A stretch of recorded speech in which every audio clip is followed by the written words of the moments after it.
Halo Glips, ya ketemu lagi dengan kita di Tech Talk, talking about teknologi.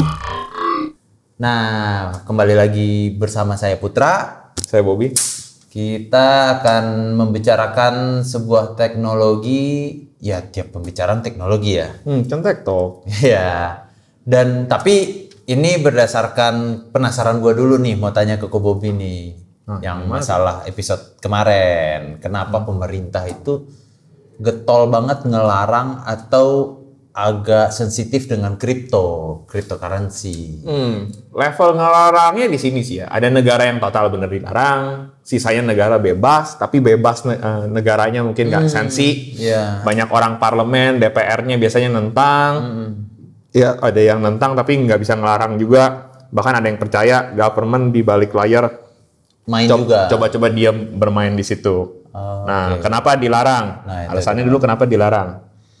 Oke, sebelum jawab kenapa dilarang, nah nggak tahu ya di sini ada yang tahu atau enggak ya. Selama ini kita browsing web apapun ya, service apapun di internet, itu dibilangnya surface web. Ya. Surface web adalah sistem-sistem website yang bisa dicari sama portal. Bisa dicari sama search engine, bisa dicari sama Google, kayak sama si Bing, sama si Baidu, dan lain sebagainya. Artinya yang selama ini kita sehari-hari ya browsing segala macam. Lalu lebih dalam lagi, gitu. Ada yang namanya deep web. Ya, deep web. Deep web itu bukan berarti sesuatu yang jelek ya. Banyak orang pikir, wah deep web sesuatu yang serem, bukan. Ya. Deep web itu artinya banyak banget site-site atau sistem-sistem yang memang nggak diindeks, nggak bisa dicari sama si Google. Ya banyak juga kan, contohnya sistem-sistem di finansial, di perusahaan, di bank kan emang bisa dicari di Google kan nggak bisa. Memakai deep web ya. Itu deep web, bisa dibilang deep web. Nggak selalu something yang jelek ya, pemerintah kita, government ya juga semuanya deep web sebenarnya ya, bukan sesuatu yang buat di konsumsi umum. Tapi deep web ada satu lapis lagi nih lebih dalam. Ini baru yang ngeri. Yang disebut juga dengan dark web. Dark web. Biasanya sesuatu yang memang anonimus banget di sana. Oke. Sesuatu yang ilegal terjadi di sana. Nah, kalau orang kayak kita misalnya mau browsing ke dark web misalnya nih, kalau kalian berani ya. Tapi yang di rumah nih kalau mau browsing ke dark web mending make sure everything aman dulu. Ya, mungkin mikrofon sama kamera juga takut ada apa-apa juga. Ranah-ranah yang udah nggak dijangkau common people lagi nih. Iya, tapi kalau penasaran sih sebenarnya bisa aja. Cuman nggak pakai browser biasa ya. Bisa download ke yang namanya Tor browser. Tor browser. Itu O-nya dari kata onion ya, bawang. Ya karena semua pemakai Tor browser itu anonimus. Jadi sebelum kita masuk dark web, kita juga harus menganonimuskan diri kita. Nggak bisa pakai Google Chrome biasa kok? Nggak bisa. Jadi semuanya tuh anonimus di dalam situ. Saya sendiri sih baca teorinya saja ya. Saya juga bukan tipe orang yang mental mau surfing ke dalam dark web juga sih. Cuman sering dengar cerita gitu kan. Pakai namanya Tor browser. Karena kenapa dia dibilang bawang? Karena kita dienkripsi, tadi kan udah cerita enkripsi ya. Kita dienkripsi berlapis-lapis untuk memastikan kita tuh anonimus banget. Semua orang seperti itu ya. Ya, ibaratnya ini kayak sebuah, kalau dark web ini seperti sebuah mall atau situs ya kan, websitenya banyak seperti sebuah mall, di mana semua yang masuk mall itu pakai topeng lah bisa dibilang. Sama-sama tahu nggak tahu semua gitu, sama-sama everybody anonimus masuk sana. Ya, jadi itu dark web. Nah, apa aja sih yang biasanya dicerita-cerita di legend nih ya, yang ada di dark web? Sesuatu yang ngeri-ngeri. Misalnya ada marketplace kayak Tokopedia, kayak Shopee, tapi jual beli obat terlarang. Jual beli drugs, ada yang jual beli senjata api, ada yang bahkan katanya nih ya jual beli orang gitu, jual beli manusia. Human trafficking ada, dan ini cukup populer juga, bisa rekrut assassin, pembunuh bayar di sana, dan macam-macam ya. Ada bahkan katanya nih legend yang terkenal sih, saya nggak pernah nonton. Mereka punya semacam YouTube streaming gitu, tapi semua video-videonya yang gila, yang bikin lu nggak bisa tidur. Aneh-aneh ya. Ya ada siksaan manusia, ada yang katanya misalnya adu dogi gitu, ya kan, yang gitu-gitu dia, atau sesuatu yang mungkin ngeri gitu, katanya ada yang streaming kejadian di dalam penjara lah, apa yang maksudnya hal-hal yang pasti kalau kita taruh YouTube udah hilang lah dalam hitungan detik lah, sesuatu yang benar. Nah, jadi dark version of everything. Nah, tadi kan gue cerita ada transaksi. Iya. Pembayarannya pakai apa? Nggak mungkin dong pakai Mastercard, pakai Visa. Iya. Orang jajannya di dark web. Iya. Pakai cryptocurrency. Percuma ya kalau dia udah anonimus semua, pembayarannya ada nama. Iya, itu dia. Nah, ini pembayarannya juga yang anonimus juga, dan yang government nggak bisa ngelakuin apa-apa. Nah, itu contohnya kenapa dengan begini kan terbuka jalan untuk pasar gelap, memudahkan ke sana. Itu dia paling dianti banget. Yang kedua, kenapa dianti juga kan government cetak uang kan karena tujuan financial government. Kalau betelornya Bitcoin itu atas dasar miner yang bekerja dan makin lama makin langka, ya pemerintah kan nggak bisa ikut campur di situ dalam issuer. Tentu saja pemerintah nggak mau dong, I cannot in control, gue nggak bisa kendalikan kebutuhan di sana gitu loh. Contoh doang, rakyat juga makin pengen Bitcoin tuh contohnya kejadian kayak di Yunani sama di Siprus dulu kan pernah krisis ekonomi gila-gilaan. Nah itu kan mereka sampai nggak bisa narik uang di bank, parah sekali tuh sampai kerusuhan segala macam. Akses mati semua. Kalau mereka punya Bitcoin, mereka masih bisa lakukan itu. Karena nggak terikat sama government nggak bisa kontrol apa-apa. Itu pun kalau kripto sudah common juga. Tapi kalau kripto belum common, ujung-ujungnya tetap ya paling nggak dari kerusuhan 100%, yang 20% nggak ikut rusuh karena masih bisa transaksi. Iya, betul. Seenggaknya mereka bisa selamat loh sama keluarga mereka. Terus kayak kita pernah ngobrol sebelumnya perpajakan gimana, contoh doang. Kalau soal kripto, informasi perpajakan, informasi itu harus gimana, ya kan? Dan lain sebagainya lah, bisa kelihatan lah kenapa government tuh getol banget dia nggak in control. Regulasi. Iya, transaksinya nggak ketahuan. Gimana kalau misalnya nanti suatu hari dipakai untuk aksi-aksi seperti transaksi terorisme segala macam, itu kan wah udah gua nggak bisa ngawasin gitu. Ya kan, jadi alasan kripto itu para penentang dulu banyak parlemen di Amerika juga nentang ya, alasannya karena itu. Tapi negara juga sebenarnya mau nentang juga kalau dianggap kayak Amerika kan pasti nggak berani nentang karena nanti dianggapnya negara lu mana freedom, nggak demokrasi dong gitu. Orang di Cina aja orang bisa pakai itu, gitu. Bisa makanya kan. Nah jadi kayak gitulah intinya lah. Tapi ya Bitcoin lama-lama jadi resource langka kan. Kayak emas aja nggak keluar lagi karena kan yang miningnya mulai datar malah menurun sekarang. Ya karena kan tapi harga meroket mulu. Ya karena jumlah koin yang ada terbatas, udah nggak diciptain baru-baru lagi kan. Sesuatu kan kalau nggak diciptain baru lagi artinya jadi langka. Sesuatu yang langka udah pasti mahal. Gitu. Sama aja kayak banyak orang tanya ke gue gitu kayak kenapa sih lukisan ini mahal? Kenapa sih lukisan itu mahal? Kalau orang bikinnya mati biasanya. Yes. Itu malangnya pelukis sih. Biasanya harga tuh meroket ketika dia meninggal. Lukisannya bersejarah, per poin sejarah ada cerita, itu ikut mahal. Sama nggak gampang ditiru juga. Jadi itu signature dia sebelum dia meninggal gitu loh. Sama kayak lukisan, contohnya lukisan Jackson Pollock, seorang lihat ini abstrak painting, drip, tetes. Apa sih yang bikin mahal? Jumlahnya cuma terbatas, sebagian di museum, sebagian cuma bisa dijual beli cuma sebagian doang.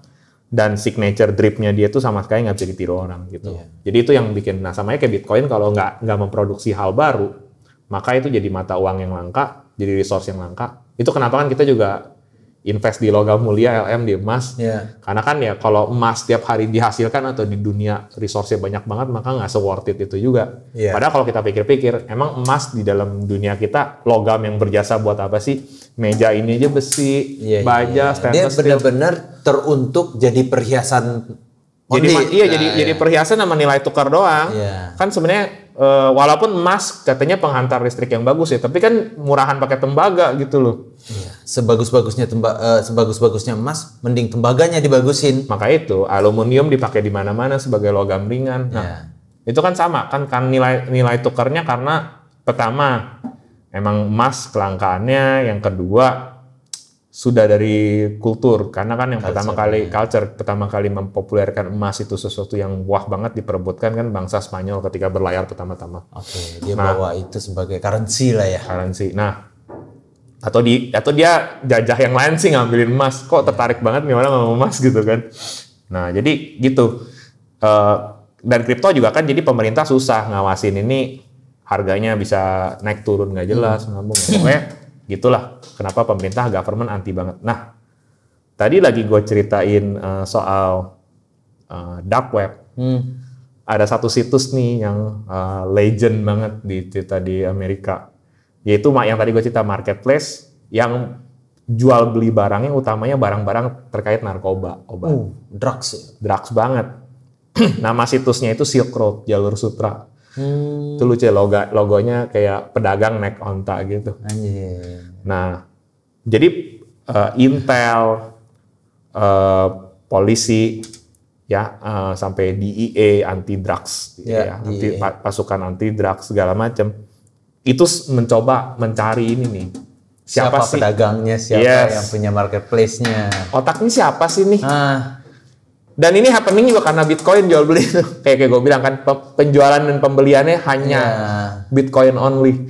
Gitu. Jadi pemerintah makin anti, kita nggak bisa stopin situsnya karena di dark web, kita nggak tahu servernya di mana. Kita juga di sisi lain kita nggak bisa stopin Bitcoinnya, kita nggak bisa transaksi, kita nggak bisa lacak. Bitcoin ini siapa sih yang beli, ini arah kemana? Nah, akhirnya Amerika berburu terus cari siapa nih di balik ini. Nah, salah satu reporter, kayaknya reporter seingat saya deh, memberanikan diri mencoba di situsnya Silk Road, mencoba kontak adminnya. Tapi bukan punya kesulitan sama user account, bukan. Tapi boleh nggak? Saya mau interview. Tapi lu pasti nggak mau ketemu muka sama muka dong. Kalau nggak mau dijebak, ditangkap kan. Ya di forum aja lu ngomong. Terus agree yang punya ketemu. Tapi dengan pakai nama samaran sekali lagi. Mukanya juga nggak kelihatan dengan nama samaran. Dia ngaku sebagai Dread Pirate Robert. Jadi itu semacam kayak nama samaran. Itu tokoh di dalam film lah, semi bajak laut kayak Robin Hood gitulah intinya. Lagi-lagi ya pemberontak juga kan. Pokoknya dunia kritik semua begitu deh intinya deh ya. Jadi dia mau, tapi dia pakai nama samaran sebagai Pirate Robert ini. Dread Pirate Robert. Ditanya, kenapa sih lu lakuin ini? Asal usulnya, lu pemakai nggak gitu? Atau lu bandar nggak? Terus orang ini ngomong, saya bukan bandar, saya bukan pemakai. Dia murni anak IT. Gitu. Terus, emang kenapa? Karena untung lakukan gini? Bukan karena untung kata dia, motivasi dia. Sekali lagi, motivasinya seperti Satoshi Nakamoto, anti-government. Udah itu doang? Iya, katanya dia benci banget. Dia mempertanyakan, kenapa sih government kalian harus ngelarang pemakaian narkoba? Dia mempertanyakan itu, ya mungkin kadang-kadang lucu. Saya juga nggak pakai narkoba. Cuma kenapa dilarang? Ya, dia butuh reasonnya ya. Dia bilang, menurut saya pakai drugs juga bego, bodoh kata dia. Saya juga nggak mau pakai drugs. Tapi setiap orang harusnya punya kebebasan, sekalipun dia mau bunuh diri. Ngerti nggak maksud saya? Itu absolut kebebasan. Jadi kan emang di Amerika kan banyak banget kan yang absolut kebebasan. Bebas harus mutlak sebebas-bebasnya gitu. No aturan. Nah, jadi dia memang mau nunjukin anti itu. Nah, udah.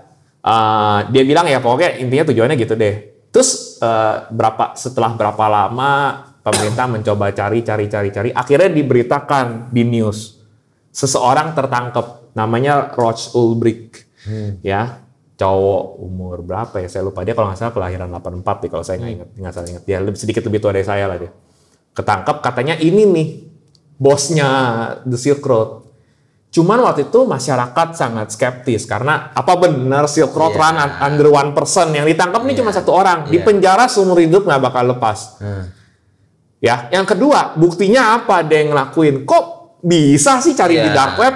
Kayaknya sampai sekarang pemerintah belum bisa deh cari di dark web. Emang internetnya dari mana? Nah, jadi banyak waktu itu rakyat Amerika yang merasa ini bisa-bisanya konspirasi salah tangkap. Ya, jadi salah tangkap kalau enggak penokohan. Iya, jadi kalau enggak penokohan sama ini ya malu kan polisi ya bisa dibilang kan supaya nunjukin kalau negara masih punya kekuatan gitu loh. Negara masih punya kekuatan atas Ya inilah pokoknya rakyat tuh belum lihat di negara itu masih bisa diberantas, masih bisa ditangkap. Jadi punya pendapat kayak gitu. Tapi sampai sekarang si Ross ini sama ibunya masih ngotot. Buktinya apa? Dia nih anak lulusan matematika, anak baik-baik doang, gini nggak pernah ngelakuin katanya. Dia juga ilmu computer science-nya, ilmu programmingnya katanya pas-pasan doang lah, gitu. Jadi sampai sekarang mereka masih merasa ini korban, dan rakyat Amerika masih banyak yang ngerasa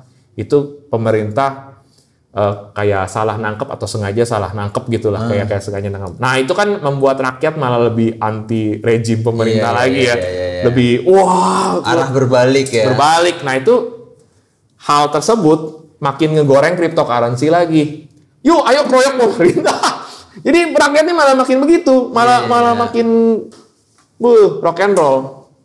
Nah kejadiannya kasus-kasus Bitcoin itu banyak. Nah, setelah kejadian si The Silk Road ini, ada salah satu lagi kejadian yang cukup terkenal, didokumentasi di Netflix, judulnya Trust No One. Jangan percaya siapapun. Trust No One, The Hunt for Crypto King. Masih itu di Netflix kalau kalian mau lihat. Tapi ini kasus yang berbeda. Jadi, ada seorang anak muda, orang Kanada, orang berprestasi lah, dia orang hebat, namanya Gerald Cotten. Orang-orang manggil dia Gary Cotten. Ya. Dia bikin sebuah perusahaan, kurang lebih kayak Mt. Gox lah, kayak perusahaan untuk transaksi Bitcoin gitu. Semua ngurusin transaksi Bitcoin dengan lebih cepat karena transaksi Bitcoin relatif lambat. Kayak OpenSea.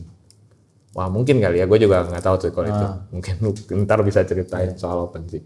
Nah, jadi dia lakukan gitu. Jadi orang banyak taruh Bitcoinnya di dia. Si Gary Cotten ini perusahaan Kanada. Nama perusahaannya tuh Quadriga Financial Tech ya, Quadriga X ya kalau nggak salah, pokoknya Quadriga ada nama perusahaannya, gitu.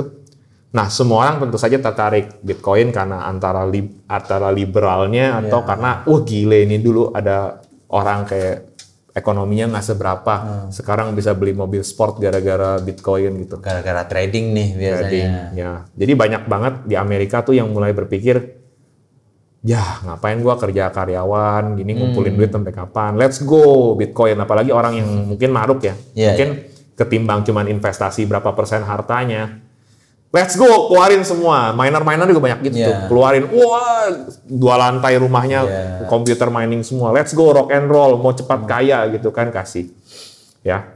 Nah di Netflix itu episodenya itu kita dibawa ke salah satu orang Asia ya, dia kayak orang Chinese tapi mungkin lahir di Amerika gitu ya.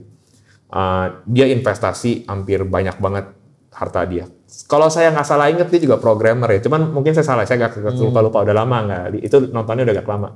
Nah, investasi seluruh harta dia, dilihat berkembang segala macam. Suatu hari dia perlu tarik duitnya, nggak bisa narik, nggak bisa narik hartanya. Kunci. Dan Gary-nya hilang, Gary Cotten-nya ini hilang. Oke. Total dan semua customer. Jadi yang kerennya itu perusahaannya Quadriga masih ada, karyawannya tuh udah ditinggal aja di sana. Karyawannya tuh udah stres, customer tiap hari datang komplain, mungkin rusuh. Ada kali ya yang bawa batu, tombak kali, gue nggak ngebayang tuh ya, gitu. Nggak bisa narik duitnya, teriak-teriak semuanya apanya katanya, nggak bisa, ini authorization ininya nih harus ada si Gary-nya, harus ada si Gary Cotten-nya. Gary Cotten-nya hilang, ditinggal semua orang, sampai mereka tuh penuh dengan konspirasi teori ini si Gary Cotten kemana. Dia terakhir terlihat, dia tuh travel ke India. Terus hilang. Nah, benar-benar hilang, nggak ada catatan, tok hilang aja. Jadi banyak banget tuh orang-orang yang merasa duitnya diambil, udah nangis-nangis darah kali ya gitu ya. Merasa kayaknya ini diambil duit kita. Terus dia operasi plastik lah, rubah muka, ganti identitas. Banyak banget cerita gitu. Kalian bisa nonton di Netflix tuh. Itu seru, itu lucu, itu seru. Sampai banyak banget teorinya. Wah, akhirnya kan desperate customer ini kan nyari kemana-mana ya. Di Uber lah, ke mertuanya, ke istrinya, ke orang tuanya, diorok-obok semua. Wah, istrinya sampai nggak berani ke publik tuh. Diubek-ubek sampai tanya. Nah, terakhir tuh penjelasannya adalah dia mati. Dia meninggal. Maaf saya kasar ngomong. Dia meninggal di India. Tapi rakyat kan nggak segampang itu percaya ya customer ya, gitu. Tapi dari cerita source-nya ternyata memang kayaknya si Gary ini benar-benar kena virus, semacam virus atau bakteri di India dia benar-benar meninggal. Tapi itu kalaupun dia hidup sebenarnya, ini dari investigasi yang kalian nonton di Netflix nih. Kalaupun dia hidup, sebenarnya nggak make it better juga, nggak bikin itu lebih baik. Karena duitnya memang literally hilang. Literally hilang, dia ngelakukan semacam Ponzi scheme, skema Ponzi. Ya, jadi kalau ada orang yang nggak tahu nih, saya ngomong simpelnya ya skema Ponzi bisa macam-macam. Tapi simpelnya skema Ponzi kayak gini aja. Misalnya saya bilang sama Gasna gitu, invest duit ke gua nanti berkembang. Si Gasna kasih gua 1 juta, gitu kan, dia mau lihat nih berkembang nih, kalau nggak duitnya gua tarik lagi atau gimana lah. Terus gua gua bilang juga sama Putra kasih juga 1 juta, gitu ya. Terus gua ngomong sama Devira juga kasih gua 1 juta, gitu. Nanti si Gasna tanya, gitu kan, duit gua gimana? Gua bilang sama dia, ini udah berkembang jadi 3 juta. Cepet banget, Bob. Padahal itu dari beberapa orang. Terus gue sama dia, emang lu mau narik? Lu taruh lagi berkembang lebih banyak lagi nih. Oh ya udahlah, nggak. Invest kedua. Malah invest lagi kedua. Itu simply kayak Ponzi scheme kayak begitu. Dan duit ini tuh tok hilang aja pokoknya. Oke. Ya. Berarti bukan currency aslinya, bukan dibeliin ke koin. Nggak dibeliin koin. Ponzi. Terus dia lakukan itu, duit yang ada si Gary supaya berkembang. Dia investasi ke tempat lain, mungkin dibeliin saham lah atau apa nggak tahu, dan bukannya berkembang malah rugi. Dia juga nggak bakal bisa balikin. Ya kasusnya sama kayak kalau di Indonesia mah kayak kasus Jiwasraya, Akabri gitulah. Ya udah. Juga di kripto tuh pernah kejadian juga ya, pemilik Luna. Oh ada ya, gimana tuh? Iya, koin dijadiin ini ketika orang udah beli koinnya, duit itu diputerin ke koin lain. Oh, jadi makanya kayak Luna kenapa drop begitu? Oh, dibeli Bitcoin, mungkin dibeliin ke Ethereum, ke Doge gitu. Ternyata itu drop. Oh. Makanya dari Luna. Iya, itu kan kayak Ponzi juga sama. Iya. Gitu. Nah, gitu. Kan mungkin ada tuh kriminal kejadian kayak gitu. Pemerintah sama pihak yang berwajib bisa lakukan sesuatu nggak? Nggak bisa. Kalian tuh kalau punya kripto, kita tuh kalau punya kripto, lalu kriptonya itu kecurian, ya udah nggak bisa diapa-apain. Itu jadi bahasa baiknya pemerintah jadinya ya, kalau kejadian kayak gitu ya. Karena kan itu bukan aset yang sah. Iya, karena nggak ada legalitas pemerintahan di situ. Nggak ada legalitas, mungkin barang gelap bukan. Tapi kan pemerintah nggak bisa ini ya, kayak lu kecurian uang, lu bisa lapor. Iya. Ini contoh ini ngomong kasarnya, kalau kita misalnya punya obat terlarang, punya sabu gitu, punya crystal meth, punya metamifin, terus dicuri, masa lu lapor polisi sabu gue dicuri? Oh iya, karena itu barang juga nggak ini ya. Iya, kalau itu kan, tapi kalau itu kan terlarang kan. Kalau ini nggak terlarang, cuman di tengah lah gitu. Ya kan, masa mau lapor? Yeah. Nah itu akhirnya nggak bisa ngapa-ngapain. Tapi kan kalau customer yang udah taruh segala sesuatunya di sana, ya some of them ada lah yang bunuh diri. Iya. Nah itu kan sebenarnya jadi something ya. Negara kan juga kehilangan kan anak-anak muda yang masih bisa produksi, malah depresi kayak gitu. Iya, itu kan sebenarnya satu loss juga buat negara. Tapi kan negara nggak bisa ngapa-ngapain. Ini jadi sebuah lubang di dalam sistem sebenarnya cryptocurrency. Itu juga penyebab ada orang yang memang mau kripto karena percaya sama masa depan kripto, it will change everything, akan rubah segalanya. Tapi banyak juga kan orang yang takut karena ini kan bukan mata uang yang disahkan sama pemerintah. Jadi anjir, gue pegang itu ngeri-ngeri juga. Sekarang kan kalau kita bikin Bitcoin aja kan dikasih private public sama private key kan. Private key-nya itu kan ada yang sifatnya kayak flash disk tuh. Ada yang fisik, ada yang dari kertas, ada yang kita pakai apps ya, gitu kan. Nah itu kan juga sebenarnya sama ya. Itu jangan sampai kecurian tuh, ya kan? Authentication-nya jangan sampai kecurian. Ya kan, kalau sampai kecurian kan, ya lu ya udah hilang aja gitu. Nggak bisa ngapa-ngapain sebenarnya. Nah, tapi ada sisi lain baiknya juga sih. Karena tadi gue bilang blockchain itu major digital ledger, mengatasi masalah Byzantine General Problem. Artinya semua orang tahu semuanya. Cuman gue bisa lihat nih ada transaksi baru Bitcoin, tapi gue nggak tahu itu lo bayar kasih si Gasna gitu. Gue nggak lihat transaksinya doang. Ada transaksi gitu kan. Tapi itu juga jadi kacamata pemerintah atau polisi sih untuk ngelihat ada nggak nih transaksi persis segini. Ini happening atau enggak? Walaupun anonimus ya, tapi bisa ngelihat ada atau enggak gitu loh. Bisa ngintip ada atau enggak ya. Contohnya dulu katanya pernah kejadian ya di kepolisian, ada oknum. Jadi ada oknum yang menerima sogokan transaksi besar gitu ya, tapi dengan Lewat Bitcoin. biar anonimus. Tapi ternyata transaksinya terjadi kedua pihak. Nah dari situ kepala polisinya nih kayaknya investigatornya mulai pasang curiga. Kalau sebenarnya Kedua pihak maksudnya? Polisi yang korupnya oknumnya ada 2 orang.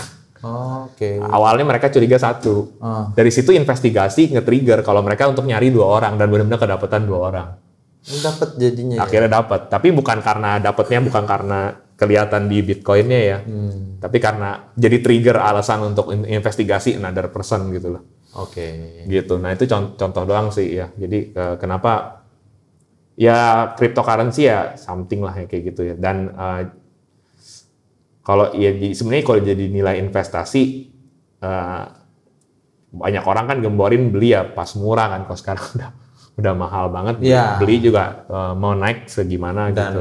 Kayaknya yang currency yang kripto yang udah sempat tren itu dia bukan tempat investasi yang bikin sesuatu itu membaik lagi, dia cuma turun naik di sekitaran situ doang sih sekarang. Kalau dulu sih melejitnya gila ya perjalanan. Bitcoin bisa hampir menyentuh 1M, beberapa juta lagi jadi 1M. Bukannya udah ya? Lupa gue. Belum, masih 990. Oh belum ya? Berapa gitu. Oke. Gue juga nggak ngikutin. Gue pernah lihat kan dari dia melejit dari angka 300 ke 900 itu. Nah tapi karena kripto lama itu jenuh ya mungkin. Nah itu juga kan nge-trigger. Dia bakalan stagnan aja gitu. Dan nge-trigger lahirnya kripto baru kan. Iya. Sampai ada si itu Doge ya. Doge. Tadi sama Gasna ngobrol Dogecoin. Itu kan meme ya. Pemain. Dogi Shiba Inu ya. Shiba Inu. Lagi begini kan. Bisa jadi mata uang. Itu jokes tuh katanya yang bikin aja sampai ngakak. Katanya gue bikin ini kayak lucu. Beneran. Jadi wah gitu kan. Makanya jadi karena mungkin nggak ada campur tangan pemerintah dan nggak ada harus tax dan pajak ke sana ke sini. Mungkin ya gitu juga semudah itu bikin sebuah koin kali kok. Ya tren lah di Indonesia, ada beberapa artis bikin koin. Ya dibilang gampang yuk karena apa ya? Karena si Satoshi Nakamoto aja meluncurkan Bitcoin, source-nya open source. Artinya semua programmer bisa bikin. Bisa buka, bisa lihat dia bikinnya gimana. Lu bisa edit kayak gua ngoding di framework Spring aja mungkin gitu. Orang-orang seterbuka itu ya. Seterbuka itu memang open source. Memang tujuannya kan bukan soal uang, bukan soal apa kan, dia nggak mau bersaing sama badan-badan kripto yang lain. Orang dia chaos aja isi kepalanya. Dia bukan bikin suatu kompetisi pembayaran ya, dia cuma memudahkan pembayaran yang tidak terdeteksi pemerintah ya awalnya. Iya, dia cuma pengen bikin ini happening, dia pengen change the world lah. Banyak tujuannya jujur aja kan. Memang kayaknya beberapa beberapa orang enkripsi ya, nggak harus hacker. Memang cara berpikirnya unik kan. Bahkan ada aja kayak kemarin aja kasus Menkominfo PDN aja. Iya, PDN. Kan key-nya dibalikin gitu kan. Dan somewhere nggak tahu tujuannya untuk apa gitu kan, tanda tanya gitu. Nggak semuanya. Ada gitu hacker kasihan sama sebuah negara. Makanya mungkin ada curiga-curiga, mungkin dia cuma mau change the world, mungkin mau bikin rusuh pemerintah, mau congkel Menkominfo-nya atau segala macam kan. Kita nggak tahu ya gitu maksudnya. Banyak lah dari antara mereka kayak gitu. Jadi ya kripto ya itu sebabnya bisa lahir baru kan, teknologinya juga orang bisa lihat kayak teknologi berbasis blockchain-nya sama proof of work-nya sendiri kan sudah diciptakan tahun-tahun sebelumnya. Nah kan cryptocurrency juga beda-beda kan. Kalau ini si Ethereum gitu, kalau Ethereum juga lahir dia nggak persis sama kayak si Bitcoin ya. Konsepnya beda ya. Dia nggak ada miner, dia adanya validator, dia nggak pakai konsensus proof of work ya. Dia kalau nggak salah namanya proof of state atau apa tuh, saya agak lupa.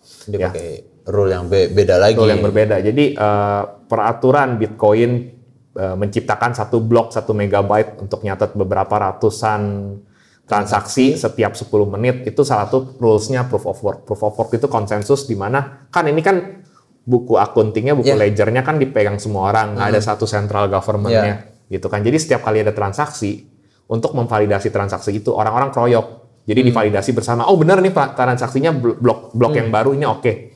Nah kan cara kerjanya kayak gitu gitu loh. Nah kalau si Ethereum punya rules yang sedikit berbeda gitu. Dan Ethereum ini kerennya gini, dia mempunyai satu sistem namanya smart contract. Smart contract itu si pembayaran transaksi cryptocurrency-nya bisa programmable. Jadi dia bisa bikin semacam digital contract. Saya mau lakukan pembayaran gini terhadap dua belah pihak. Kalau misalnya ada salah satu yang nggak fulfill kontrak itu, uangnya tuh bisa transaksinya bisa retreat secara otomatis. Jadi lebih aman. Lebih aman. Nah, biasanya mereka tuh untuk kebutuhan ini yang cukup terkenal ya, kayaknya kebutuhannya banyak ya smart contract ya, tapi biasanya untuk ini yang menggalang dana untuk pembangunan startup gitu ya. Ya untuk funding. Ya, untuk crowdfunding gitu. Mereka akan lakukan gitu. Jadi uangnya juga nggak bisa dipakai sama si CEO muda ini untuk sembarangan, harus sesuai dengan ketentuan investornya. Kalau ada apa-apa fundingnya bisa retreat, bisa diambil balik ke semua yang pendana lagi. Ya, ada kayak gitu. Dan asiknya juga ternyata ini kebetulan ngomongnya di Indocyber kan. Jadi smart contract-nya ini ada programming language-nya sendiri. Oh, ada bahasa pemrograman. Kalau nggak salah namanya Solidity ya, nama programming language-nya. Jadi gue pernah ngintip nih, ngodingnya gimana sih, cukup unik gitu. Dan yang menarik juga nih, supaya mengundang programmer ngoding itu dibikin sintaksnya mirip banget sama JavaScript. Oh, sintaksnya malah mirip ke JavaScript. Mirip banget JavaScript, bukan Java ya, tapi mirip banget sama JS sama JavaScript ya. Jadi diiklankannya juga gitu ya, katanya, ayo ngoding ini kata dia. Rasanya seperti ngoding JS gitu. Walaupun sebenarnya dia bukan dibikin dari JavaScript ya, berbeda ya. Kalau nanti kita bisa bahas juga tuh JavaScript soal kita bisa bikin video khusus soal JavaScript, apa yang menarik dari programming language ini. Nah ya, tapi dibikin gitu. Tapi dia unik karena kamu nggak bisa bikin bisnis application macam-macam seperti kayak kita pakai Java, pakai C#, pakai Python gitu, nggak bisa gitu. Jadi si Solidity ini khusus buat bikin smart contract di Ethereum doang.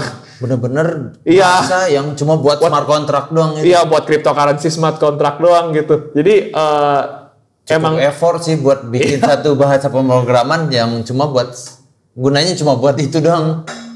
Kata-kata effort itu menarik ya, karena gue lihat selagi cryptocurrency itu mendunia banget ya, kayaknya apapun orang effort deh. Jadi dan worth juga gitu. Iya, worth juga, kayak sampai orang ada yang bikin ASIC chipset katanya prosesor khusus buat cryptocurrency itu, kayaknya everybody tuh niat banget. Sampai banyak banget yang sampai sama cryptocurrency itu kayak ekstrim banget gitu, kayak wah, udah kayak sekte kripto gitu loh. Sekte kripto. Iya benar. Tapi ya di luar itu emang kripto se-powerful itu ya. Powerful banget sebenarnya. Ya cuman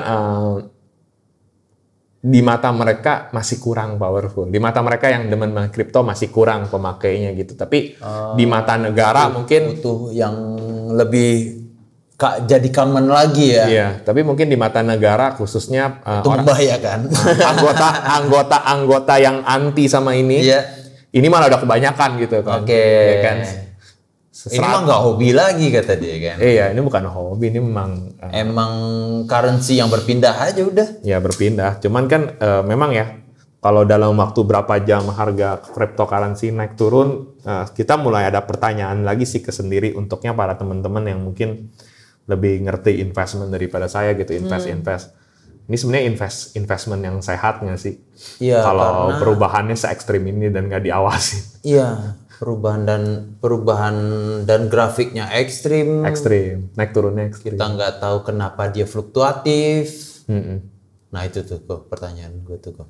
Ini ada sedikit, mungkin nyambung sama kripto sedikit ya, tapi ada yang saya mau share sedikit nih ke teman-teman. Banyak banget kan yang ceritanya begini. Ayo investasi, ayo main forex, ayo main saham, ayo main ini, main itu, ya. Ini adalah penghasilan pasif kalian katanya. Kenapa dibilang penghasilan pasif? Saya nggak anti sama investasi. Investasi hal yang bagus banget. Tapi banyak banget yang ngiklanin begini. Ini adalah marketingin maksudnya. Marketingin ini adalah investasi yang pasif. Artinya pasif apa kalian silakan aja. Karyawan kerja itu penghasilan aktif kalian. Pengusaha tetap aja jalankan usaha kalian, ini penghasilan aktif kalian. Apa itu penghasilan aktif? Penghasilan yang kita harus fully aware ya. Kerjain gitu. Kalau penghasilan pasif yang bisa ditinggal. Nah, duit menurut tambah terus katanya tanpa harus diliatin gitu tuh biasanya janji-janjinya. Dan saya ngelihat Psychologic ini hal yang mirip dengan game-game mobile, game di handphone, game mobile. Banyak banget sekarang game yang auto, yang orang nggak perlu mainin. Jadi nggak perlu actively mainin, dia auto control, auto farm gitu. Jadi kayak gamenya tuh katanya idle game gitu ya. Jadi orang kerja, gamenya jalan sendiri, main sendiri kayak ada botnya gitu. Idle games, itu lagi banyak tuh. Banyak gitu kan, yang kita tinggal setting gini. Nanti player kita main sendiri, kita cuma lihat progres dia. Ya kan mungkin kalau di generasi orang tua ya di generasi X baby boomer ngelihat game apaan nih? Seru apanya, kalian mainin juga kagak gitu kan. Sedangkan Harvest Moon aja masih panen sendiri. Ini yang dilepas ya, simulator atau RPG banyak ya. Kayak contohnya mungkin saya lihat juga Adi pernah main Ragnarok X ya, atau itu kan dia bisa RPG bisa lepas main sendiri gitu. Katanya ini juga sama, ini jenis game yang nggak nyita waktu dan perhatian lu. Ini kayak seperti game pasif lah kalau tadi penghasilan. Buka, panen-panen klik-klik sedikit, level apa yang mau dinaikin udah tutup lagi biar dia bekerja. Iya, itu saya agak lupa tuh julukan game karena saya lebih jujur ya, saya lebih gamer untuk PC gitu ketimbang main mobile. Ya gitu lepas. Tapi kan lucu ya, kenyataannya banyak banget orang yang kerja stres, nggak bisa konsentrasi, dikit-dikit ngecekin gamenya. Dikit-dikit ngecekin tradingnya, candlestick-nya. Iya. Jadi nggak pasif-pasif amat juga ya. Kalau setiap menit lu harus tengokin. Lu nervous lu tengokin. Sampai kerja salah-salah. Lu nggak bisa konsentrasi. Jadi gua kan bilang begini, bener nggak itu antara permainan atau penghasilan pasif? Bener, tapi tergantung elunya siapa. Maksud gua tergantung elunya bisa nggak. Lu seikhlas itu nggak jadi dia pasif. Iya, kalau lu mata nggak. Iya, kalau lu ternyata nggak bisa ya setiap 3 menit lu ngecek. Tiap 3 menit lu ngecek. Malah dengan game-game yang kayak gitu lu invest lebih, jadi beli iPad cuma buat ngecek kepasifan apa yang ini. Itu mah berarti bukan pasif juga ya, aktif nonton tapi aktif. Kalau pasif kan lu bisa merem tinggal. Apa ya gamenya ya? Kalau game High Day ya? High Day. Nah iya makanya kayak gitu tuh yang. Padahal panennya jalan sendiri. Wah udah panen nih. Iya. Ya High Day tahu yang pertanian juga kan. Iya. High Day buatan si Supercell juga tuh kalau masalahnya. Ya jadi maksud gue gitu, pada prakteknya banyak orang yang bilang wah ini penghasilan pasif, dia cari duit sendiri. Ini game, mainin gamenya sendiri. Iya prakteknya kalau lu sebagai usernya bisa begitu, ya bisa. Tapi banyak banget orang prakteknya nggak bisa. Gitu. Jadi kalau saya bilang ya, kalau memang ternyata penghasilan pasifnya tuh nggak bener-bener membuahkan atau worth it gitu ya. Sawit udah, kalau pasif mah sawit. Kalau bener-bener ya sawit nggak mungkin tongkrongin sawit.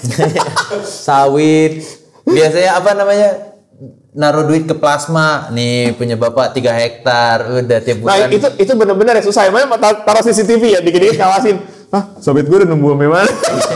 Ya kalau kayak gitu mungkin ya. Kalau ini kan sesuatu yang sebenarnya bergeraknya konvensional banget gue. Iya sih. Tapi ini kan kalau itu kan jelas ya, itu kan peternakan atau pertanian kan, biologi kan sesuatu yang growth-nya slow ya kan. Growth-nya slow. Kalau sesuatu yang grow-nya really fast, apa lu bisa cuekin abandon itu dalam waktu yang lama? Belum ada isu naik turun misalnya. Makanya yang modelan yang seperti ini kemarin sempat ke ban. Wah, ini benar nggak sih? Abis naruh duit padahal. Terus lu pasti nggak tahan kalau salah satu teman kantor lu ngomong, katanya begini ya, lu pasti ngecek langsung kan? Masa iya tuh dikit gitu.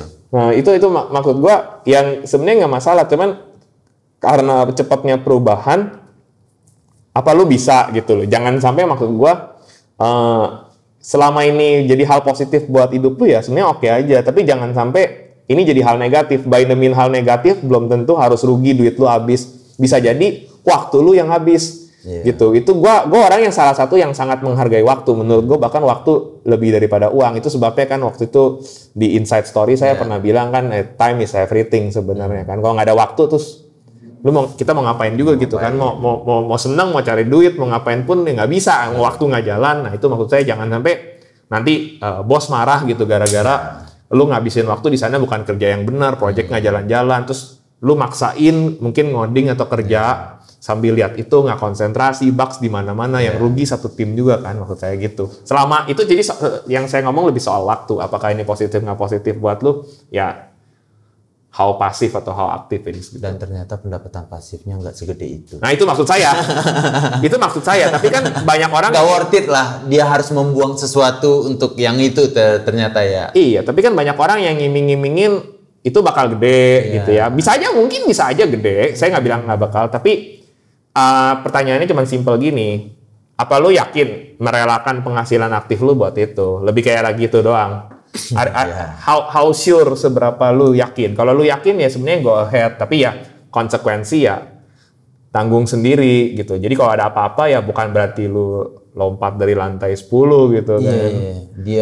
Dia merelakan pekerjaannya berantakan, tahu-taunya tidak dipandang baik lagi oleh atasan atau perusahaan. Iya, terus kan ujung-ujungnya bener-bener makan pasifnya doang. Iya, bener. Makanya kan kalau udah jelek gitu kan di company juga lu baik lu jadi pengusaha atau lu karyawan, itu kan sesuatu yang udah tercetak di sejarah ya. Nama lu udah jelek mungkin. Jadi something yang mendingan lu hati-hati aja gitu kan. Nggak bisa itu sesuatu yang nggak bisa balik lagi sih sebenarnya gitu. Ya jadi ya kalau ditanya Bob pro cryptocurrency atau nggak sih, saya jujur nggak ada jawaban ya. Terus itu masing-masing orang aja, ada pro dan cons-nya masing-masing. Cuman ya banyak orang yang main crypto nggak tahu nih concern pemerintah sama asal usul itu dari mana gitu kan. Gitu. Dan dunia kriptografi ya begini, walaupun saya di sini application developer ya, tapi ya dengar gini tahu-tahu aja lah, cukup tertarik lah gitu. Tapi saya nggak ikutan main sih gitu.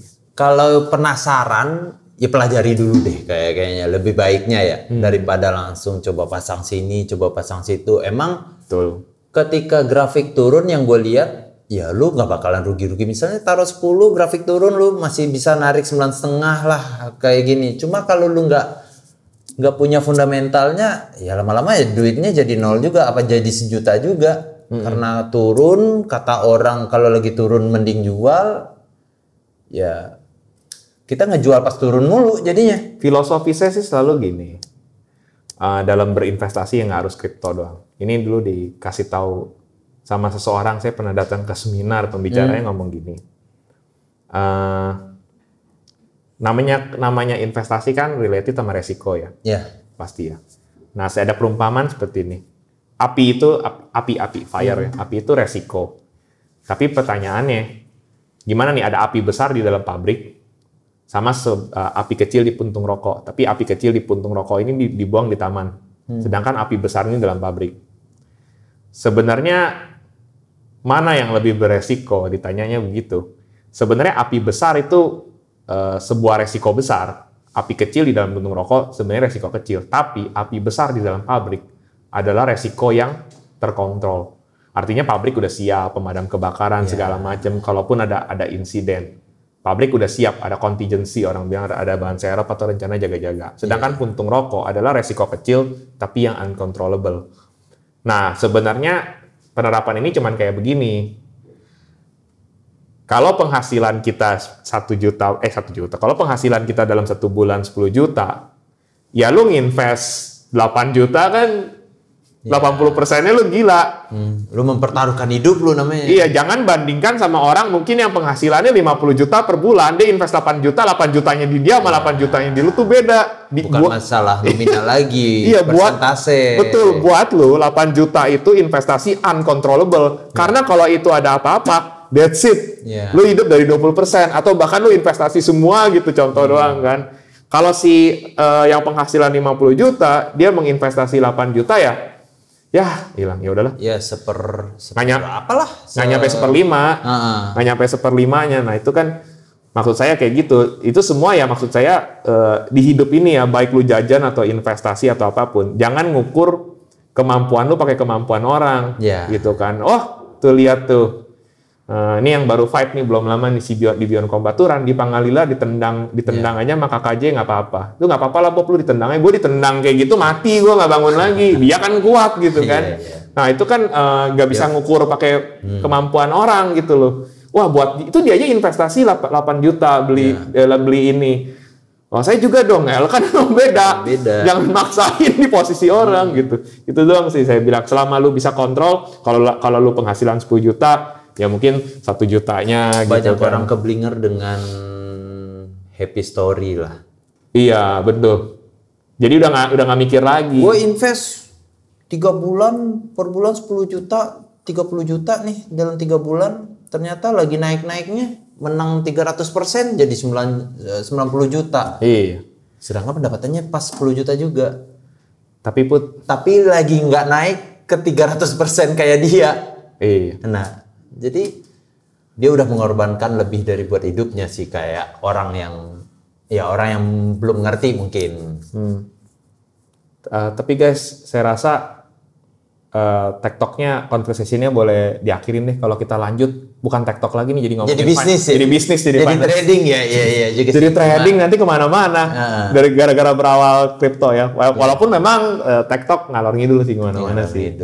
Cuma ya itu tentang kripto juga dan pemahaman ya sedikit sudut pandang lah ya tentang teknologi yang kita namain kripto gitu. Iya. Udah sawit aja udah bener, lu nerima berapa per bulan sawit. Udah jual laptop, jual komputer, beli sawit. Ada apa antara putra dengan sawit? Udah. Tapi ya gitu sih. Preferensi orang tentang teknologi dan bisnis itu masih, apalagi dunia sekarang benar-benar berkaitan banget ya. Iya, memang berkaitan sih. Ya, tapi pilih-pilih alat perang lah ya. Gimana?